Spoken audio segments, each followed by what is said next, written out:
আসসালামু আলাইকুম। জসিন্তা জিনিয়া স্বাগত জানাচ্ছি এনটিভির মধ্যাহ্নের খবরে। আকস্মিক বন্যায় ফেনী সহ 12 জেলার অনেক এলাকা এখনও যোগাযোগ বিচ্ছিন্ন। কয়েকটি জেলায় পানি কমলেও বন্যা পরিস্থিতির উন্নতি হয়নি। এরই মধ্যে নতুন নতুন এলাকা প্লাবিত হওয়ার খবর পাওয়া গেছে। সবচেয়ে খারাপ অবস্থা ফেনীর।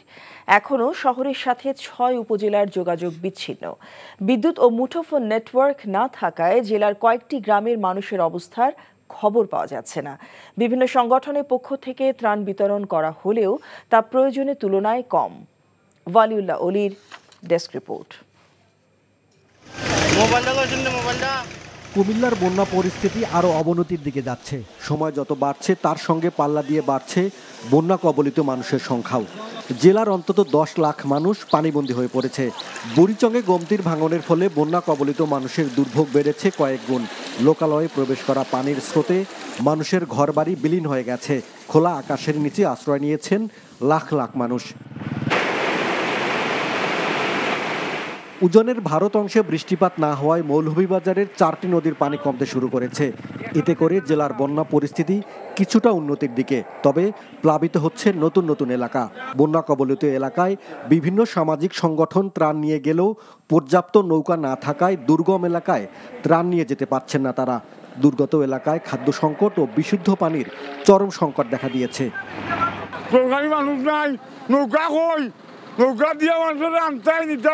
রান্না করে কিছু খাবার নিয়ে এসেছিলাম বন্টন করার জন্য, কিন্তু এখানে এসে দেখি যাতায়াত কোনো ব্যবস্থা নেই। বাড়ির কোনো টানা পানি, আমরা বাচ্চা কাচ্চা অসহায়। চট্টগ্রাম ও ফেনীর সাথে জেলার সীমান্ত ধরে প্রবাহমান ফেনী ও মুহুরী নদীর পানি দুই পারের সাথে মিশে জনপদে একাকার হয়ে গেছে।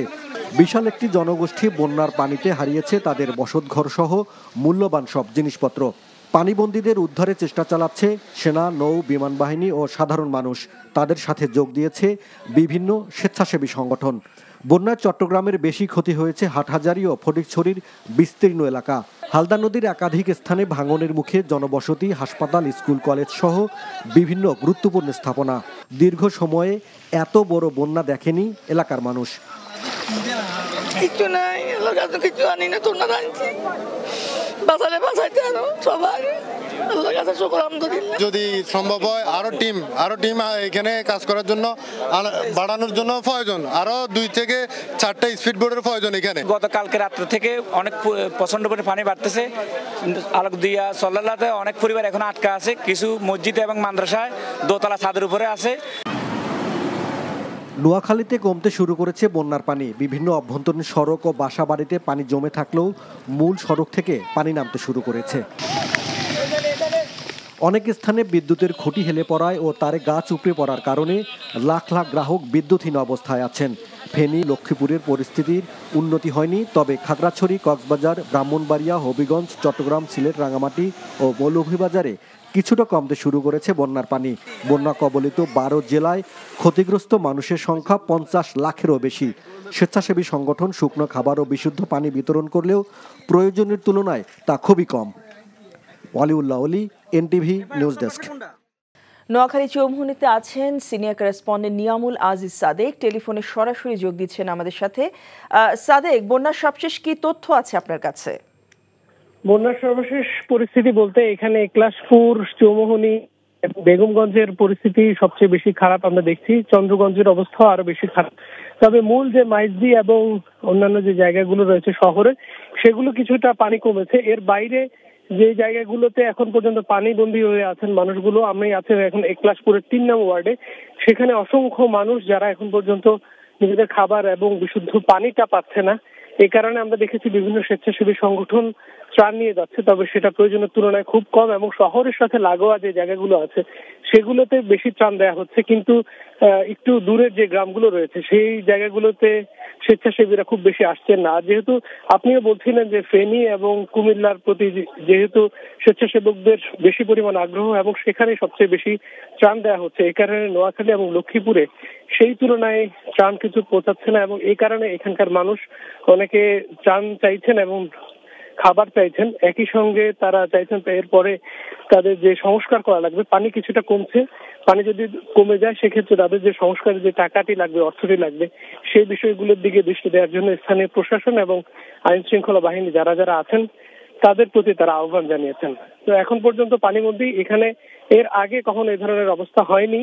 এই আকস্মাত হঠাৎ করে এই ধরনের পানি ঢুকে পড়ে কারণে তারা কোনো ধরনের ব্যবস্থা নিতে পারেননি, পূর্ব কোনো ধরনের প্রস্তুতি ছিল না, এই কথাটি আমরা শুনছিলাম। এবং এই কারণে আশপাশের যে জায়গাগুলোতে মানুষ পানিবন্দী হয়ে আছেন তারা কিন্তু নিরাপদ আশ্রয়স্থলেও কিন্তু অনেকে যেতে পারেননি। বন্যার খবর জানতে যাচ্ছি কুমিল্লায় আমাদের স্থানীয় প্রতিনিধি মাহফুজ নান্টুর কাছে। নান্টু, আপনি তো বুড়িচং উপজেলায় আছেন, সেখানকার বন্যা পরিস্থিতি সম্পর্কে জানাবেন। হ্যাঁ,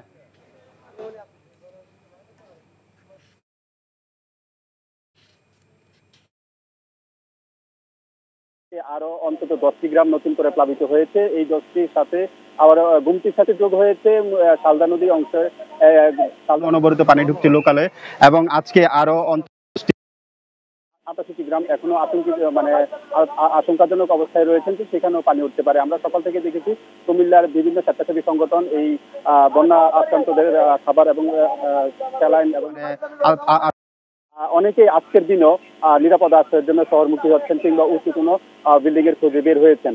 সকাল থেকে এখানে ঢাকা বিশ্ববিদ্যালয়ের শিক্ষার্থীদের দেখেছি। আমিও মূলত যে নৌকাটিতে বসেছি সেটাও ঢাকা বিশ্ববিদ্যালয়ের শহীদুল্লাহ হলের শিক্ষার্থীরা এসেছেন, তারাও এইখানে বিভিন্ন গ্রামে তার ত্রাণ বিতরণ করছেন। তারা জানিয়েছেন যে এখনো অনেক মানুষকে তারা উদ্ধার করে বিভিন্ন জায়গায় পৌঁছেছেন, এবং যাদের ত্রাণ দরকার, যাদের খাবার দরকার, বিশুদ্ধ পানি দরকার, তারা সেখান থেকে সেগুলি সরবরাহ করছেন। কুমিল্লা জেলা প্রশাসক জানিয়েছেন যে প্রতিটি ঘরে ঘরে খুঁজে খুঁজে আজকে পর্যন্ত যারা আটকে আছেন তাদেরকে উদ্ধার করে আশ্রয় কেন্দ্রে নিয়ে যাবেন। জেসিন্তা, এই ছিল কুমিল্লা থেকে বন্যা সর্বশেষ। ভারতে পালানোর সময় সিলেটের কানাইঘাট সীমান্তে বিজিবির হাতে আটক হওয়া বিতর্কিত সাবেক বিচারপতি AHM শামসুদ্দিন চৌধুরী মানিককে আজ দুপুরের পর আদালতে হাজির করা হতে পারে বলে জানিয়েছেন সিলেট জেলা পুলিশ। বিচারক জীবন এমনকি অবসরে গিয়েও নানা বিতর্কিত কর্মকাণ্ডে তিনি সব সময় ছিলেন আলোচিত, সমালোচিত। রিপোর্ট করছেন হাসান মাহমুদ।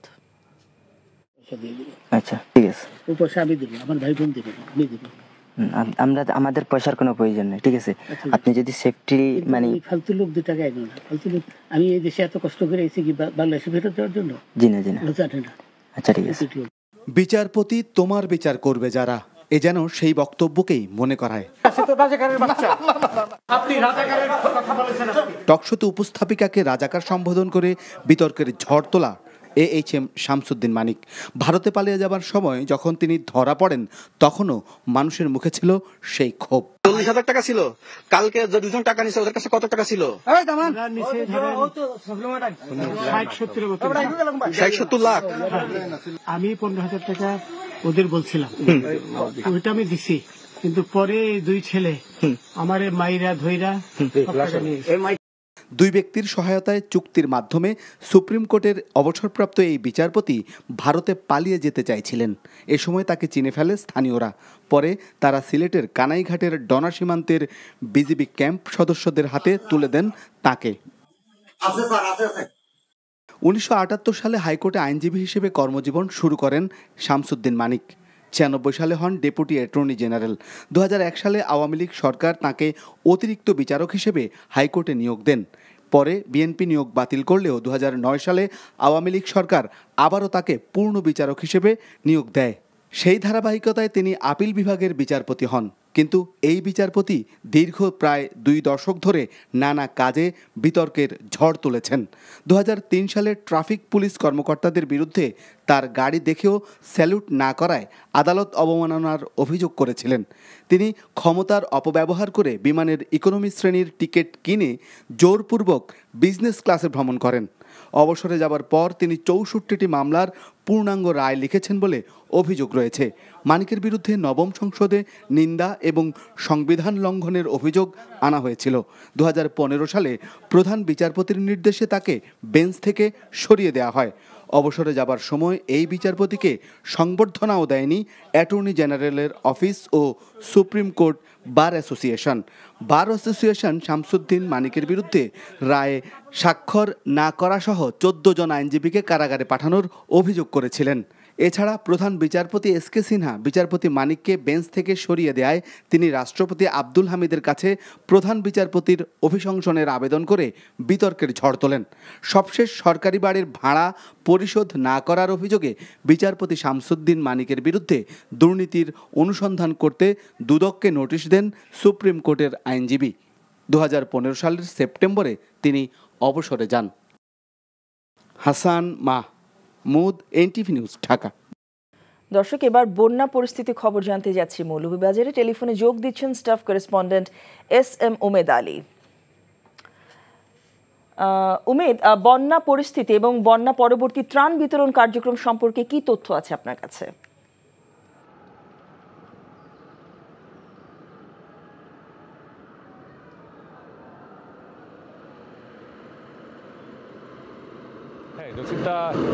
বন্যার আজকের যে অবস্থা, এখানকার যে 4টা নদী আছে, নদীর পানি কমতে শুরু করেছে। তবে মনু নদীর পানি এখনও 91 সেন্টিমিটার উপর দিয়ে প্রবাহিত হচ্ছে। এই 4টি নদীর মধ্যে শুধু একটি নদীর পানি, ধলাই নদীর পানি, বিপদসীমার নিচ দিয়ে প্রবাহিত হচ্ছে। তো আমি যদি বলতে চাই যে মৌলভীবাজার জেলার যে এলাকাগুলোতে বাঁধ ভেঙে পানি প্রবেশ করেছে, সেখানে কিন্তু জলাবদ্ধতার অবস্থা বিরাজ করছে। তো এটি আসলে আরও কয়েকদিন লাগবে, যেটা স্থানীয়রা আমাদেরকে বলেছেন। তো ত্রাণের বিষয়টি হচ্ছে, আমরা দেখেছি বেসরকারিভাবে বেশিরভাগই ত্রাণ সামগ্রী দেওয়া হচ্ছে এবং এর পাশাপাশি সরকারিভাবেও তারা ত্রাণ সামগ্রী দিয়েছেন। কিছুক্ষণ আগে আমি জেলা প্রশাসকের সাথে আমার কথা হয়েছে, তিনি আমাকে যেটা জানিয়েছেন, সরকারিভাবে 1050 মেট্রিক টন চাল বরাদ্দ দেওয়া হয়েছে এবং নগদ 55 লক্ষ টাকা বরাদ্দ এসেছে। তো সব মিলিয়ে এখানকার ত্রাণ বিতরণ বেশিরভাগই বেসরকারি সামাজিক সংগঠনগুলো ত্রাণ বিতরণে আছে। আর সর্বশেষ কথাটি হচ্ছে, এখানে মোট 67টি ইউনিয়ন এবং পৌরসভার মধ্যে ক্ষতিগ্রস্ত হয়েছে 50টির মতো। জসিন্তা। ডিএমপি কমিশনার মাইনুল হাসান বলেছেন, যেসব উচ্চাভিলাষী পুলিশ কর্মকর্তা আন্দোলনে অপেশাদার আচরণ করেছে তাদের বিরুদ্ধে আইনগত ব্যবস্থা নেওয়া হচ্ছে, এটা চলমান। পুলিশে অনেক ক্ষয়ক্ষতি হয়েছে, পুলিশ ঘুরে দাঁড়াচ্ছে, একটু সময় লাগবে। সকালে ডিএমপি মিডিয়া সেন্টারে এক প্রেস ব্রিফিংয়ে তিনি এসব কথা বলেন। বিগত সময়ের উচ্চাভিলাষী ও অপেশাদার কিছু পুলিশ কর্মকর্তা সমগ্র পুলিশ বাহিনীকে জনগণের মুখোমুখি দাঁড় করিয়ে দেয়। এর ফলে ছাত্র জনতার আন্দোলন, গণ অভ্যুত্থান এবং বিগত সরকারের পতনকে ঘিরে সংঘর্ষ ও সহিংসতায় পুলিশের মনোবল ভেঙে গিয়েছিল।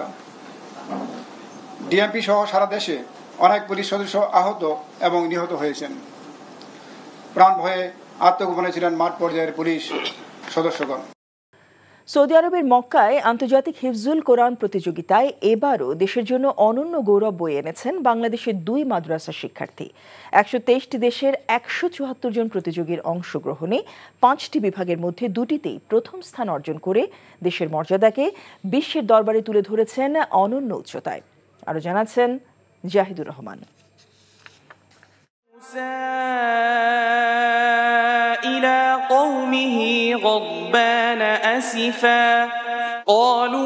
পবিত্র মক্কা নগরীর মসজিদে হারামে গত 21 আগস্ট অনুষ্ঠিত আন্তর্জাতিক কোরআন প্রতিযোগিতায় জোড়া সাফল্য বয়ে আনা বাংলাদেশের 2 প্রতিযোগীর, একজন হাফেজ আনাস বিন আতিক, অন্যজন হাফেজ মুআজ মাহমুদ।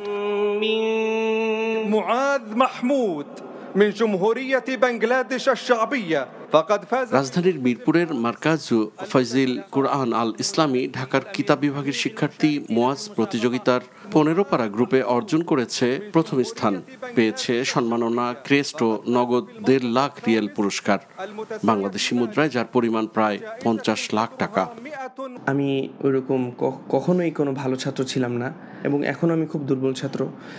একমাত্র ওস্তাদের পরিশ্রম এবং আমার মা বাবার দোয়া, আমার ওস্তাদের দোয়ার কারণে আল্লাহ এখানে এনেছেন। আমার একটাই উদ্দেশ্য, আল্লাহ তাআলার দ্বীনের যেন অনেক বড় খিদমত করতে পারি, আল্লাহ যেন আমাকে মাকবুল খাদিম হিসেবে কবুল করেন।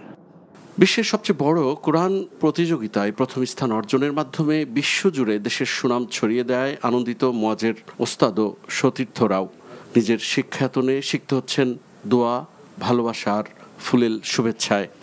একটা অনারবি ছোট ছেলে পুরস্কার ছিনিয়ে নিচ্ছে, এটা আল্লাহ পাকের দয়া ছাড়া আমাদের পক্ষে সম্ভব ছিল না। আমি আমার আবেগকে ধরে রাখতে পারিনি, আমার চোখ থেকে অঝরে অনিচ্ছায় পানি বের হয়ে গেল। কিং আব্দুল আজিজ হিফজুল কোরআন প্রতিযোগিতায় ৪৪তম আসরে এবার অংশ নেন সর্বোচ্চ সংখ্যক প্রতিযোগী। সৌদি আরবের বাদশাহ সালমান বিন আব্দুল আজিজের পক্ষ থেকে বিজয়ীদের মাঝে পুরস্কার তুলে দেন মক্কার deputy governor prince Saud bin Mishal bin Abdul Aziz. Zahidur Rahman, NTV news, Dhaka. Noakhali চৌমুহনীতে আছেন আমাদের সিনিয়র করেসপন্ডেন্ট নিয়ামুল আজিজ সাদেক, টেলিফোনে সরাসরি যোগ দিচ্ছেন তিনি আমাদের সাথে। সাদেক, আপনার কাছে ঠিক এই মুহূর্তে বন্যার কি পরিস্থিতি খবর আছে আমাদের সাথে জানাবেন।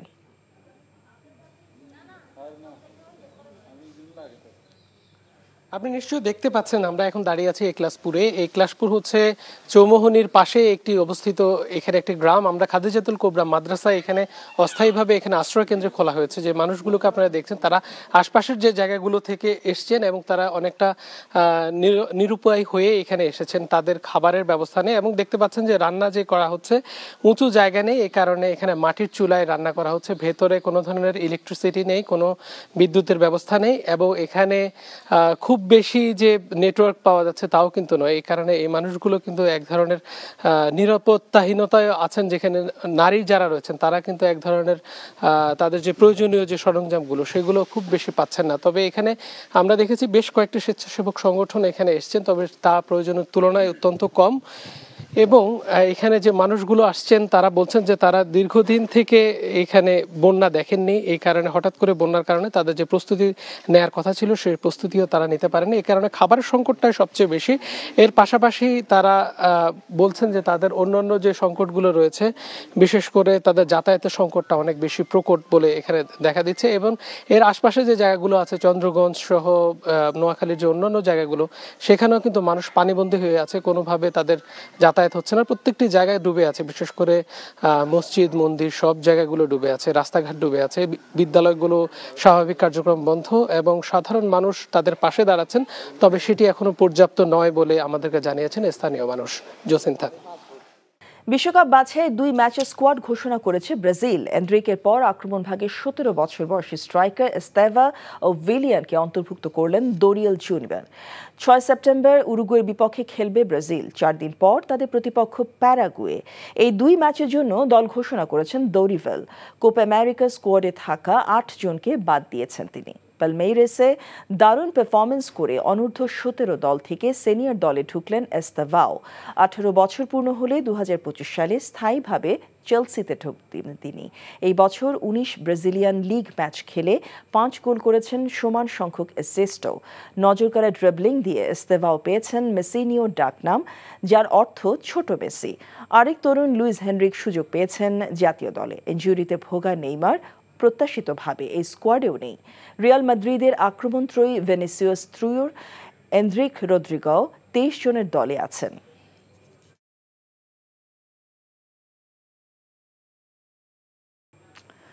দর্শক, বন্যার খবর জানতে আমরা আবারও চলে যাচ্ছি হেলিকপ্টারে। সেখানে আছেন আমাদের স্টাফ করেসপন্ডেন্ট নূর হোসেন।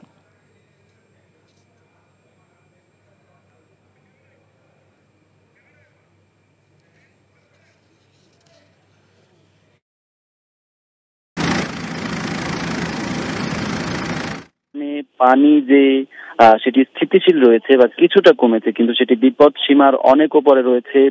অধিকাংশ ঘরবাড়ি, দোকানপাট এখনো পানির নিচে তলিয়ে আছে।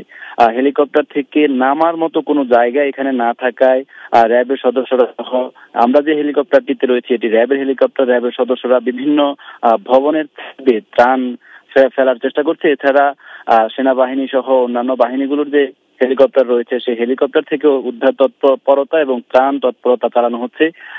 পরশুরাম, ফুলগাজী সহ আশেপাশের যে জায়গাগুলো রয়েছে এই জায়গাগুলো সম্পূর্ণ প্লাবিত হয়ে আছে। অধিকাংশ মানুষ কোনো ধরনের যোগাযোগ বিচ্ছিন্ন। যারা আমরা এই জায়গাটিতে যখন আসি তখন আমরা দেখতে পেয়েছি রাজধানী থেকে যে ঢাকা চট্টগ্রাম মহাসড়ক আছে সেই মহাসড়ক হয়ে অসংখ্য গাড়ি ত্রাণ নিয়ে আসছে, কিন্তু সেই গাড়িগুলো জ্যামের মধ্যে আটকে আছে এবং সেটি ফেনী শহরের বাইরের যে প্রত্যন্ত অঞ্চল সেই প্রত্যন্ত অঞ্চলে সেইভাবে উদ্ধার তৎপরতা এবং ত্রাণ তৎপরতা কোনোটি চালাতে পারছে না। হেলিকপ্টার সহ কিছু স্পিড বোট আমরাও দেখতে পেয়েছি, যেগুলো দিয়ে বিভিন্ন স্কুল, কলেজ, বড় বিল্ডিং, দোতলা, তিনতলা, চারতলা যে ভবনগুলো রয়েছে সেই ভবনগুলোতে মানুষ রয়েছে। মানুষ ত্রাণের প্রত্যাশা করছেন, তারা খাবারের প্রত্যাশায় বসে আছেন, তারা তাদের যে সেটি আমরা দেখতে পেয়েছি, তারা খাবারের প্রত্যাশায় বসে আছেন, কিন্তু সেখানে যে পরিমাণে যে ত্রাণ প্রয়োজন, সহায়তা প্রয়োজন, সেইভাবে ত্রাণ সহায়তা দেওয়ার মতো অবস্থা এখনো ফেনীতে তৈরি হয়নি।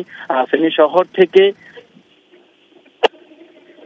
শহর থেকে আশেপাশের যে উপজেলাগুলো রয়েছে সেই উপজেলাগুলো সম্পূর্ণ বিচ্ছিন্ন হয়ে গেছে, সেগুলো মোবাইলেও যোগাযোগ করা সম্ভব হচ্ছে না এবং সড়ক পথে যাবার মতো কোনো অবস্থা নেই। র্যাবের পক্ষ থেকে র্যাবের যে হেলিকপ্টার রয়েছে সেই হেলিকপ্টার থেকে এলাকার আশেপাশের যে জায়গাগুলো তারা দেখছেন, আমরা ঘুরে দেখছি, এই প্রত্যেকটি জায়গা এখনো পানির নিচে তলিয়ে আছে, যার কারণে এখানকার মানুষের যে দুর্দশা, মানুষের যে কষ্ট, সেই কষ্টের বর্ণনা দেওয়ার মতো অবস্থা আসলে এই ফেনী জেলায় নেই।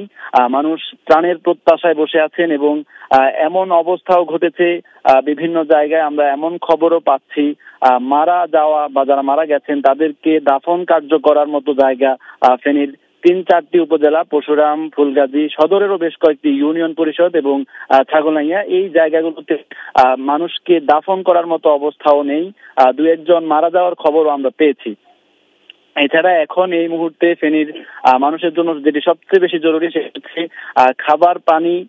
প্রত্যেকটি আশ্রয় কেন্দ্রে খাবারের পানির স্বল্পতা এবং শুকনো খাবারের স্বল্পতা রয়েছে।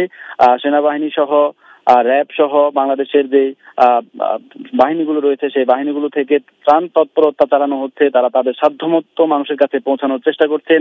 যারা অসুস্থ, বৃদ্ধ নাগরিক রয়েছেন তাদেরকে উদ্ধার করার চেষ্টা করছেন, র্যাবের পক্ষ থেকে চেষ্টা চালানো হচ্ছে, কিন্তু সেটি যে প্রয়োজন, মানুষের যে আকাঙ্ক্ষা, মানুষের জন্য যেটি দরকার সেটি এভাবে পৌঁছানো সম্ভব হয়নি। এর বাইরে নোয়াখালী বন্যা দুর্গত মানুষের দুর্দশার একটি চিত্র আমরা দেখছিলাম হেলিকপ্টার থেকে।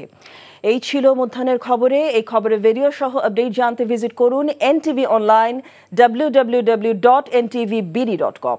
এছাড়াও NTV জনপ্রিয় সব অনুষ্ঠান ও খবরের আপডেট জানতে ভিজিট করুন আমাদের ইউটিউব ও ভেরিফাইড ফেসবুক পেজ। 2টায় দুপুরের খবর দেখার আমন্ত্রণ জানিয়ে শেষ করছি। সবাইকে ধন্যবাদ।